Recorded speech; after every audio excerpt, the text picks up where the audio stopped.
Hi guys, hope everybody's okay and getting back to normal, which would be pretty cool. So yeah, I'm just on a journey on the way home, stuck in some wonderful traffic, because obviously when it rains people don't know how to drive, which is mega.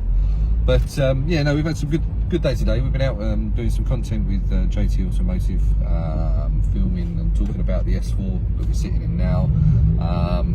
Done some draggy times, even though it's a bit damp, so I reckon we can shave some time off of that as well. But giving it a go, see what it's all about, see how it works. So that's been quite good fun. We've got some really good content coming over the next weeks or so, next few weeks. We're going to do some videos about diagnostics.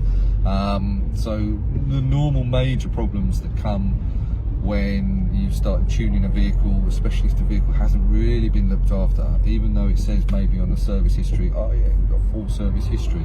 That doesn't mean anything. You know, anybody can stamp a book and write down whatever they damn well like. You know, if you're going to go and get a car tuned, I mean, the easiest and the best thing to do is just change the stuff anyway. You know, spark plugs, coil packs, fuel filter, air filter, oil filters, and the oil. Get it all done before you go, and then you should minimise any risk of there being misfire codes or underboost codes or things like that. You can also get it smoke tested before you go for a tune, just to know that all the boost system is all tight and all lovely. And they're just simple little checks you can do that make life easier when you go to tuning, because the last thing you want to do is spend all that time. Let's say, for instance, you know, we used to have people travel down from Scotland, you know, and they've travelled all the way down and haven't checked their car first, and you get there and you're like, nah, no, we can't do this. And then it's wasted your time, it's wasted your tuner's time, wasted everybody's time. So yeah, just if you don't really know the history of the car, or even if you bought it second hand, especially if you've only bought it, you know, very recently, then get those bits changed. Spark plugs essential, coil packs not necessarily essential. You may get a misfire fault, but it depends on how long they've been in there. If they're newish and they're good, that's great. The thing is, even though like you might have service history, it doesn't necessarily mean to say the spark plugs have ever been changed. Oil filter, fuel filter, and the oil change, just get it all lovely and ready before you go. So we'll go through diagnostics, what are the normal codes that you might get after a tune, and 9 times out of 10 they'll be mechanical. Yes, you can have problems with a tune that's been put on if it's not been put on by a reputable tuner, or there's an issue with the software. Yes, that can happen. Like, I'm never going to say, oh no, that can't ever happen. But yeah, I mean, if you go to somebody that knows what they're doing, that have done X cars, quite a few of them, and as I say, they've got all the proper equipment and they write their own files, which is also very important, then you know, you should be okay. You know, there's no reason why you shouldn't, as long as the software that's being put in your car is reputable and you know where it's coming from.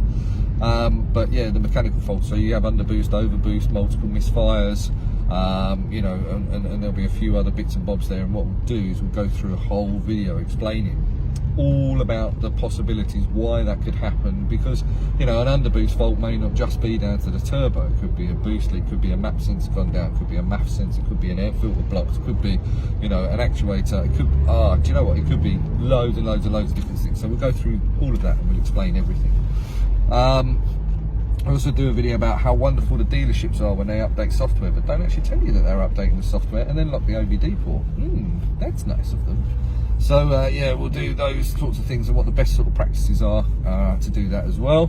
What to look out for when you're going for a tune, especially with the company that you're using, and what to look for, and the questions to ask, really. You know, I mean, at the end of the day, you're giving someone like 300-400 quid, so you want to know what you're getting for it. You know, I think it's perfectly reasonable to ask certain questions, so we'll help you with that as well. We'll also do like a full video on the True Tune, how it works, like actual full instructional stuff and things like that. So it's just taking some time to get the studio together. So so yeah, it looks good enough to be able to show on camera, and then obviously the time to do the videos as well. So yeah, after a good day, this is what's coming. We'll try and get this video sorted out as soon as we can, like, because we did some draggy times. I mean, we were recording most of the day, so there's loads of footage to go through. So yeah, we'll get that sorted and we'll see what that looks like.